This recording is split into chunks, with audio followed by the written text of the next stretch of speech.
FA Cup semifinals are set. Manchester United will face Chelsea. Arsenal will face Manchester City. So we could have a Manchester derby, a London derby, depending on who gets through to the final. For more, we welcome in Frank Leboeuf, Stevie Nicol. Stevie, I'll start with you. I don't know if it's the timing on the schedule, the big six matchups, but it seems like the FA Cup is getting a little bit more shine right now. You agree? Listen, I think because of the pandemic and everything else, you've kind of probably forgotten that this is what happens most years. You know, we talk about what teams are going to be playing. Is it going to be the first team? Is it going to be a mix? And then when we get to the quarter-final stages, then everybody wants to win the FA Cup, and that's where we are. You know, we saw some decent games in the quarter-finals. Now we've got historically 4 teams with huge histories, and so it looks all rosy, and indeed it will be great. I'm certainly looking forward to both games. So yeah, I think because of what's going on, you've forgotten about what happens in the past, and as I said, what's happening today is what's happened previously. The big boys, when it comes to the end, get there. Frank, I know you love the FA Cup. It seems like it's getting a little bit more attention this year, doesn't it? Yes, definitely, Sebi, because of the names that you have in the semi-final. I mean, you said it. We have 2 big games with maybe a derby in a final. I mean, I had the chance to win the FA Cup twice, and it's absolutely a fantastic trophy to get, and the most followed in the world as a cup. So domestic cup. So everybody has an eye on it, and it's so nice for the clubs to win it, and especially I think for Manchester United, for Arsenal, or for Chelsea, it would be a fantastic plus and something special for them. For Manchester City, I think it's different, where it's kind of they have to win it. Like that, they can get a domestic trophy before hoping for Champions League trophy. But they have to win it because they couldn't win the Premier League.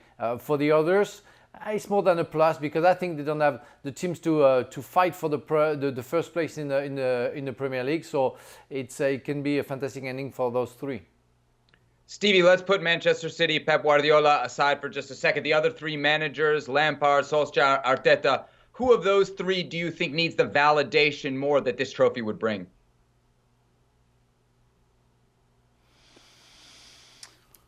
Ooh, I think the one that would be the happiest of all would be Arteta. I mean, the truth is, before the pandemic and after the pandemic, in my opinion, in the Premier League, Arsenal are the weakest, no question. And as good as Arteta seems to be at making decisions, and as a coach and as a manager, he's got a poor side. So, listen, I think of those 3 managers, the happiest of all would be Arteta, because that would take some pressure off him. I think the other 2, no question, are ensconced in their jobs. And so Arteta, for me, would be, no question, would have the biggest smile on his face, certainly bigger than either of the other 2, if they did indeed win the FA Cup, which I don't think they will, unfortunately. Frank, you agree that Arsenal need this most? Yes, I do agree. I think the season has been very difficult, and we also that if Manchester United and Chelsea are still trying to find their prime, they're in a good way to go there. Where Arsenal is maybe going towards something more difficult for the future seasons. So it would be a fantastic breath for Arteta, as Stevie mentioned, to get something special from there. But again, we saw the game against, I think it was City, a few days ago, a few weeks ago, and we can see the differences of level between the 2 teams. And I really don't see Arsenal. Don't make me wrong, or don't get me wrong. I think they play at home. I don't see Arsenal winning against Manchester City. They're more weaker than them, and for Guardiola and the citizen, they really want, as I said before, winning a domestic trophy. So they're going to go for it, and I don't see lots of chances to change the future for Arsenal. Semifinals actually set then to be played at Wembley. Frank, real quick on Chelsea. They're in the top 4 fight as well. Any chance, I know it's just 2 games, that this could distract from that chase? I don't think so. I think Lampard and these guys want to get something, and they want to go to Champions League for next season. So they're going to fight until the end, and they're going to be able to play also the FA Cup. I mean, Chelsea is a big club. The players who play for that club know that they have to fight for different projects and goals. So they're gonna go for it. They're gonna give their best. It's not gonna be easy to play against Manchester United. They know that, but they're gonna go for it, and without losing in mind that they have to keep on winning in the Premier League to allow them to go to the Champions League next season. I know we're focused on looking ahead to the semifinals, but we have to look back at one moment from the quarterfinals. Manchester City, Newcastle. Dwight Gayle with has to be described as just a point-blank miss. Stevie, when you see that as a former pro footballer, do you sympathize or do you have a chuckle? At the time, no, I don't chuckle at the time. No, you do sympathise, and then you have a chuckle in that order. And it's really the finish of somebody whose basics aren't right. You know, when you have a ball coming across the penalty box 6 yards out with so much pace on it, you shouldn't be swinging at it. You know, you should be getting yourself in a position where you can use the pace of the ball just to redirect it into the back of the net. And I'm sure Gayle, on many occasions after training, has had somebody firing balls across, and he would do that. But you know what?